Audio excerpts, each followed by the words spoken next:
बोलो विष्णु भगवान की जय। भक्तजनों, आज हम सुनेंगे गुरुवार व्रत कथा, यानी कि हमारे जो बृहस्पति भगवान हैं उनकी व्रत कथा सुनेंगे और जानेंगे कि किस प्रकार से हमें गुरु बृहस्पति फल देते हैं। चलिए शुरू करते हैं। भारतवर्ष में एक प्रतापी और दानी राजा राज्य करता था। वह नित्य गरीबों और ब्राह्मणों की सहायता करता था। यह बात उसकी रानी को अच्छी नहीं लगती थी। वह ना ही गरीबों को दान देती थी, ना ही भगवान का पूजन करती थी और राजा को भी दान देने से मना करती थी। एक दिन राजा शिकार खेलने वन में गए हुए थे, तो रानी महल में अकेली थी। उसी समय बृहस्पति देव साधु भेष में राजा के महल में भिक्षा लेने के लिए गए और भिक्षा मांगी। रानी ने भिक्षा देने से इनकार कर दिया और कहा, हे साधु महाराज, मैं तो दान पुण्य से तंग आ गई हूँ। मेरा पति सारा धन लुटाते रहते हैं। मेरी इच्छा है कि हमारा धन नष्ट हो जाए, फिर ना रहेगा बांस ना बजेगी बांसुरी। साधु ने कहा, देवी तुम तो बहुत विचित्र हो। धन संतान तो सभी चाहते हैं, पुत्र और लक्ष्मी तो पापी के घर भी होने चाहिए।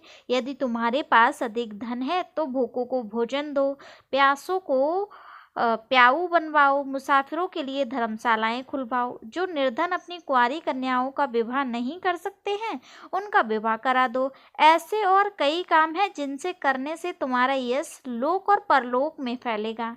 परंतु रानी का उपदेश का कोई प्रभाव नहीं पड़ा। वह बोली, महाराज आप मुझे कुछ ना समझाएं। मैं ऐसा धन नहीं चाहती जो हर जगह बांटती फिरूं। साधु ने उत्तर दिया, यदि तुम्हारी ऐसी इच्छा है तो तथास्तु।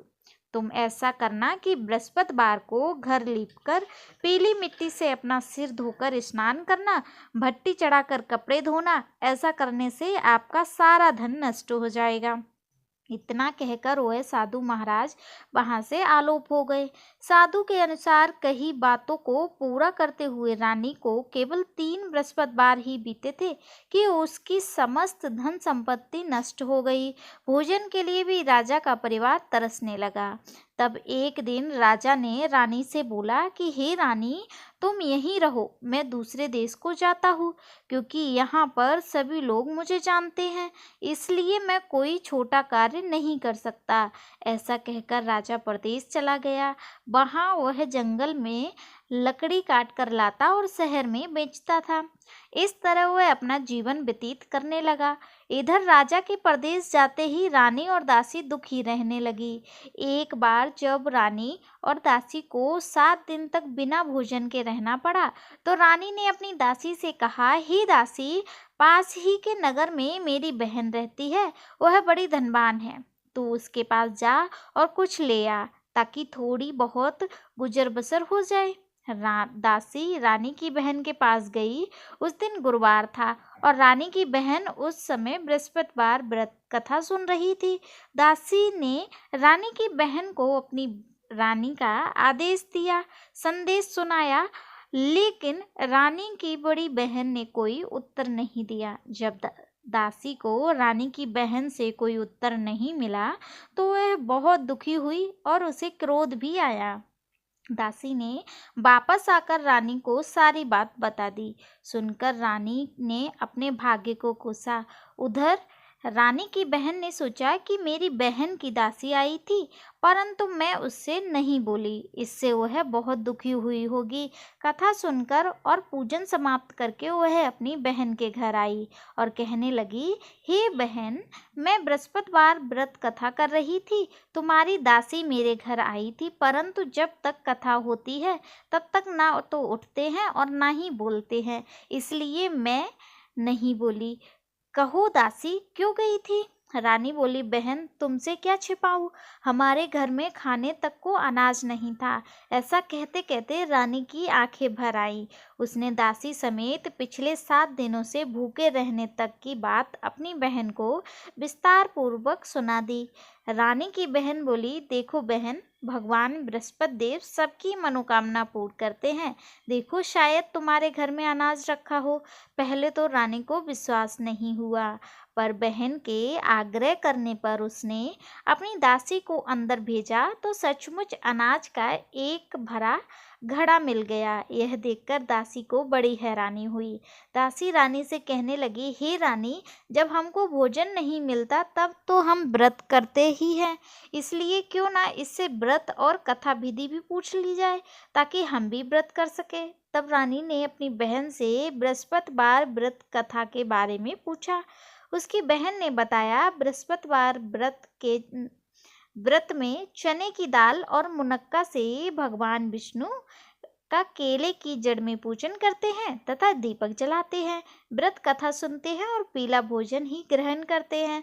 इससे बृहस्पति देव प्रसन्न होते हैं। व्रत पूजन विधि बताकर रानी की बहन अपने घर लौट आई। 7 दिन के बाद जब गुरुवार आया तो रानी और दासी ने व्रत रखा।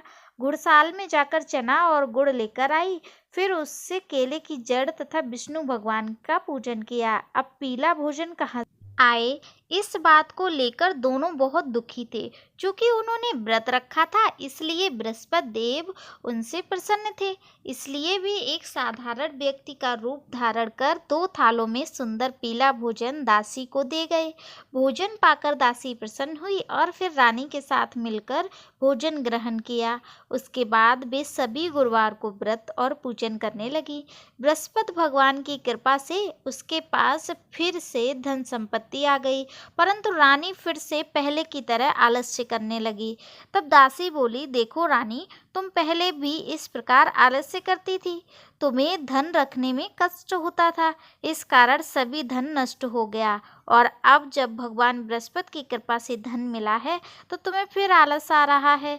रानी को समझाते हुए दासी कहती है कि बड़ी मुसीबतों के बाद हमने यह धन पाया है, इसलिए हमें दान पुण्य करना चाहिए, भूखे मनुष्यों को भोजन कराना चाहिए और धन को शुभ कार्यों में खर्च करना चाहिए, जिससे तुम्हारे कुल का यश बढ़ेगा, स्वर्ग की प्राप्ति होगी और पितृ भी प्रसन्न होंगे। दासी की बात मानकर रानी अपना धन शुभ कार्यों में खर्च करने लगी, जिससे पूरे नगर में उसका यश फैलने लगा। बृहस्पतिवार व्रत कथा के बाद श्रद्धा के साथ आरती की जानी चाहिए। इसके बाद प्रसाद बांटकर उसे ग्रहण करना चाहिए। एक दिन राजा दुखी होकर जंगल में एक पेड़ के नीचे आसन जमा कर बैठ गया। वह अपनी दशा को याद करके बिल्कुल व्याकुल हो गया था। बृहस्पतिवार का दिन था। एकाएक उसने देखा कि निर्जन वन में एक साधु प्रकट हुए। वह साधु भेष में स्वयं बृहस्पति देवता थे। लकड़हारे के सामने आकर बोले, हे लकड़हारे, इस सुनसान जंगल में तू चिंता मग्न क्यों बैठा है?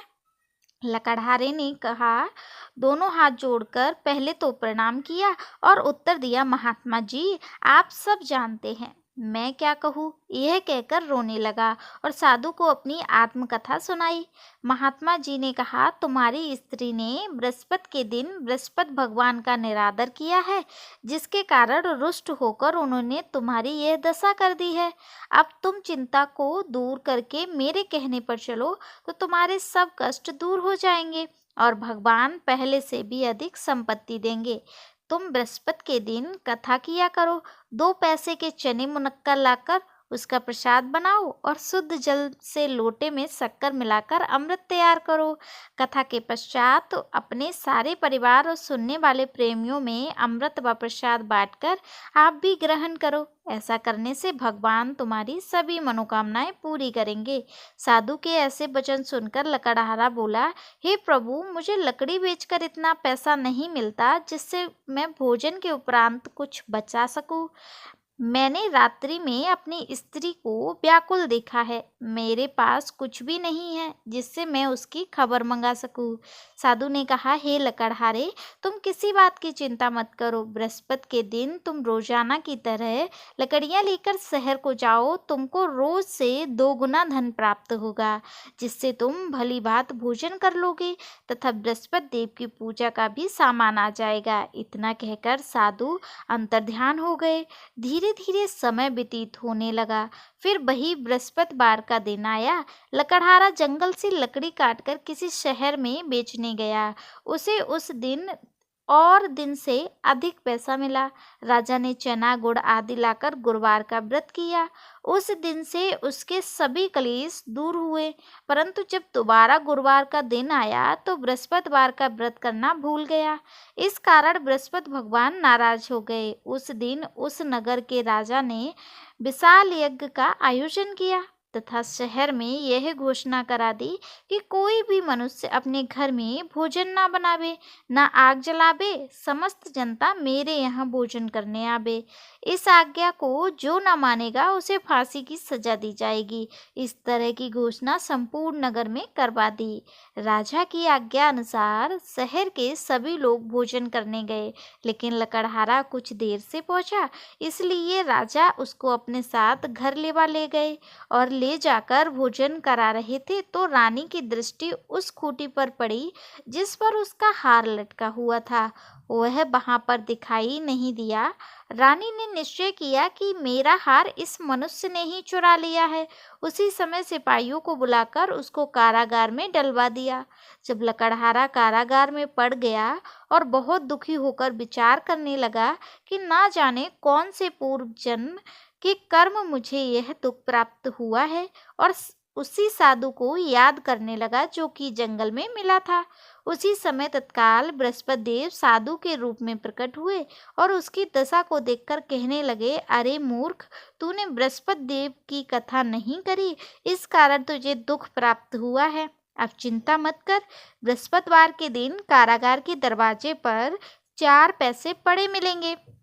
उनसे तू बृहस्पति देव की कथा करना, तेरे सभी कष्ट दूर हो जाएंगे। बृहस्पति के दिन उसे 4 पैसे पड़े मिले। लकड़हारे ने कथा कही। उसी रात्रि को बृहस्पति देव ने उस नगर के राजा को स्वप्न में कहा, हे राजा, तुमने जिस आदमी को कारागार में बंद कर दिया है वह निर्दोष है, वह राजा है, उसे छोड़ देना।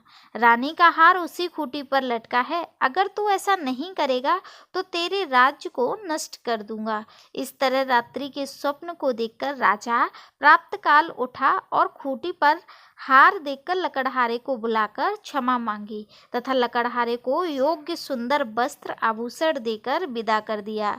बृहस्पति देव की आज्ञा अनुसार लकड़हारा अपने नगर को चल दिया। राजा जब अपने नगर के निकट पहुंचा तो उसे बड़ा तालाब बहुत ज्यादा आश्चर्य हुआ। नगर में पहले से अधिक बाग, तालाब, कुएं तथा बहुत सी धर्मशाला, मंदिर आदि बन गए। राजा ने पूछा, यह किसका बाग और धर्मशाला है? तब नगर के सब लोग कहने लगे, यह सब रानी और बांदी के हैं। तो राजा को आश्चर्य हुआ और गुस्सा भी आया। जब रानी ने यह खबर सुनी कि राजा आ रहे हैं तो उन्होंने बांदी से कहा कि हे दासी, देख राजा हमको कितनी बुरी हालत में छोड़ गए थे। हमारी ऐसी हालत देखकर वह लौट ना जाएं, इसलिए तू दरवाजे पर खड़ी हो जा। आज्ञा अनुसार दासी दरवाजे पर खड़ी हो गई। राजा आए तो उन्हें अपने साथ लेवा लाई। तब राजा ने क्रोध करके अपनी रानी से पूछा कि यह धन तुम्हें कैसे प्राप्त हुआ? तब उन्होंने कहा, हमें यह सब धन बृहस्पति देव के इस व्रत के प्रभाव से प्राप्त हुआ है। राजा ने निश्चय किया कि 7 रोज बाद तो सभी बृहस्पति देव का पूजन करते हैं, परंतु मैं प्रतिदिन दिन में 3 बार कहानी तथा रोज व्रत किया करूँगा। अब हर समय राजा के दुपट्टे में चने की दाल बंधी रहती थी तथा दिन में 3 बार कहानी कहता था। एक रोज राजा ने विचार किया कि चलो अपनी बहन के यहाँ हो आवें। इस तरह निश्चय कर राजा घोड़े पर सवार होकर अपनी बहन के यहाँ चलने लगा। मार्ग में उसने देखा कि कुछ आदमी एक मुर्दे को लिए जा रहे हैं। उन्हें रोका और रोककर राजा कहने लगा, अरे भाइयों, मेरी बृहस्पति देव की कथा सुन लो। वे बोले, लो, हमारा तो आदमी मर गया, इसको अपनी कथा की पड़ी है। परंतु कुछ आदमी बोले, अच्छा कहो, हम तुम्हारी कथा भी सुनेंगे। राजा ने दाल निकाली और जब कथा आदि हुई कि मुर्दा हिलने लगा, और जब कथा समाप्त हो गई तो राम राम करके मनुष्य उठकर खड़ा हो गया। आगे मार्ग में उसे एक किसान के खेत में हल चलाता हुआ मिला। राजा ने उसे देखकर बोला, अरे भैया, तुम मेरी बृहस्पति देव की कथा सुन लो। किसान बोला, जब तक मैं तेरी कथा सुनूंगा तब तक 4 हरैया जोत लूंगा। जा अपनी कथा किसी और को सुनाना। इस तरह राजा आगे चलने लगा। राजा के हटते ही बैल पछाड़ खाकर गिर गए तथा किसान के पेट में बड़ी जोर से दर्द होने लगा। उस समय उसकी माँ रोटी लेकर आई। उसने जब यह देखा, अपने पुत्र से सब हाल पूछा और बेटे ने सभी हाल कह दिया। तो बुढ़िया दौड़ी दौड़ी उस घुड़सवार के पास गई और उससे बोली कि मैं तेरी कथा सुनूंगी, तू अपनी कथा मेरे खेत पर चलकर ही कहना। राजा ने बुढ़िया के खेत पर जाकर कथा कही, जिसके सुनते ही वह बैल उठ खड़े हो गए तथा किसान के पेट का दर्द भी बंद हो गया। राजा अपनी बहन के घर पहुंचा। बहन ने भाई की खूब मेहमानी की। दूसरे रोज प्रातःकाल राजा जगा तो वह देखा कि वहां सब भोजन कर रहे हैं। राजा ने अपनी बहन से कहा, ऐसा कोई मनुष्य है जिसने भोजन ना किया हो? मेरी बृहस्पतिवार की कथा सुन ले। बहन बोली, हे भैया, यह देश ऐसा ही है। पहले यहाँ लोग भोजन करते हैं, बाद में अन्य काम करते हैं। अगर कोई पड़ोस में हो तो देखाती हूँ। वह ऐसा कहकर देखने चली गई, परंतु उसे कोई ऐसा व्यक्ति नहीं मिला जिसके भोजन न किया हो। अतः वह एक कुम्हार के घर गई, जिसका लड़का बीमार था। उसे मालूम हुआ कि उनके यहाँ 3 रोज से किसी ने भोजन नहीं किया है। रानी ने अपने भाई की कथा सुनने के लिए कुम्हार से कहा तो वह तैयार हो गया। राजा ने जाकर बृहस्पति देव की कहानी कही, जिसको सुनकर उसका लड़का ठीक हो गया। अब तो राजा की प्रशंसा होने लगी। एक रोज राजा ने अपनी बहन से कहा, हे बहन, हम अपने घर को जाएंगे, तुम भी तैयार हो आओ। राजा की बहन ने अपनी सास से कहा। सास ने कहा, हाँ चली जा, परंतु अपने लड़कों को मत ले जाना, क्योंकि तेरे भाई के कोई औलाद नहीं है। बहन ने अपने भैया से कहा, हे भैया, मैं तो चलूंगी, पर कोई बालक नहीं जाएगा। राजा बोला, जब कोई बालक ही नहीं जाएगा तो तब तुम क्या करोगी जाके? बड़ी दुखी मन से राजा अपने नगर को लौट आया। राजा ने अपनी रानी से कहा, हम निर्वंशी हैं, हमारा मुख देखने का धर्म नहीं है और कुछ भोजन आदि नहीं किया। रानी बोली, हे प्रभु, बृहस्पति देव ने हमारे व्रत को संपूर्ण किया और हमें सब कुछ दिया, वह हमें औलाद अवश्य देंगे। उसी रात बृहस्पति देव ने राजा को स्वप्न में कहा, हे राजा, उठ, सभी सोच त्याग, तेरी रानी गर्भ से है। राजा की यह बात सुनकर बड़ी खुशी हुई।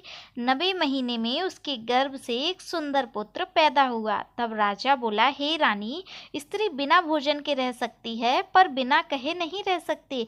जब मेरी बहन आवे तब तुम उससे कुछ मत कहना। रानी ने सुनकर हाँ कर दिया। जब राजा की बहन ने यह शुभ समाचार सुना तो वह बहुत खुश हुई और बधाई लेकर अपने भाई के घर यहाँ आई।